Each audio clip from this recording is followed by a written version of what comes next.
How's it going, guys? Bracker in here.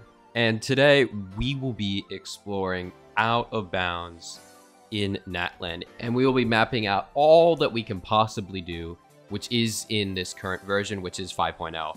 And so, without further ado, it's been a long while, but now is the annual tradition of me mapping out Genshin Impact. Over the years, Genshin Impact's map has gone from the teeny tiny Mondstadt all the way to what we have today, which is 5.0 Natlan. So the thing with Natlan is, what I've noticed is a lot of out of bounds stuff is a little smaller, and I don't really think that that's reasonable to assume that Natlan's just smaller than everything else. I think it's likely the out of bounds has been downscaled. I mean, look at how much size Genshin Impact is getting to be. So it's not unreasonable to downscaling the out of bounds terrain to make it not as have much space, as Fontaine was 1-to-1 with the out of bounds, but this doesn't really feel like the case here. So yeah, we will be exploring out of bounds with Mulanni because Mulanni bug is great. So what I did is I flew all the way out of bounds, and I placed markers around certain terrain, like points, as to where. So like I put one on the beach, I put one on the end of the island, and now I'm kind of just connecting the dots on the points to map out the exact area of these terrains. And what I've found is that these are what the terrains is going to look like, specifically outside of Natlan, very much smaller than what we saw in Fontaine. I mean, look at Fontaine, it's pretty massive. So anyways, from all the data that I've collected by mapping out of bounds, I present to you the map of Genshin Impact. Ta-da!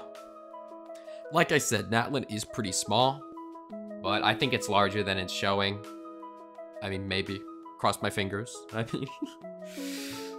Mount Essus has remained exactly the same as last time we've checked it. Probably not going to be changed for a long time.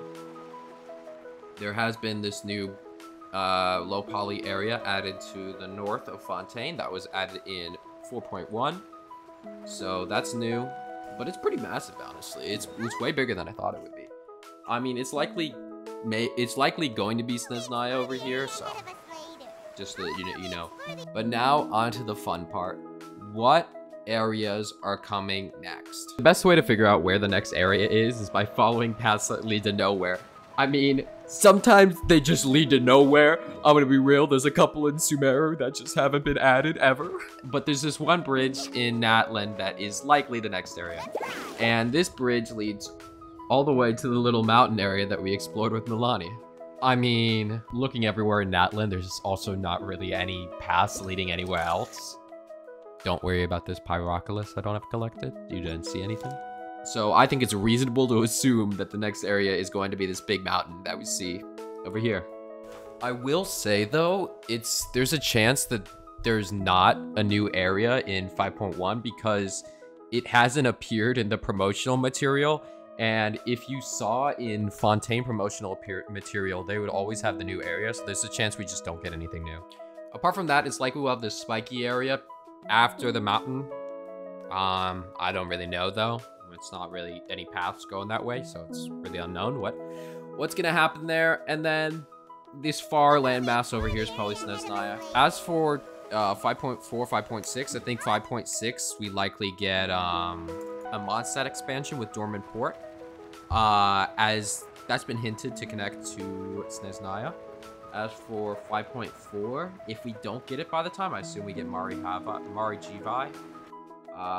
It'd probably be north of Natlan, maybe off the coast of Natlan. Thank you guys so much for watching. It's been a while. I'm actually gonna... Dude, I'm not even gonna say, but next video is a Star Rail video. It's already halfway done, so see you guys then. Bye.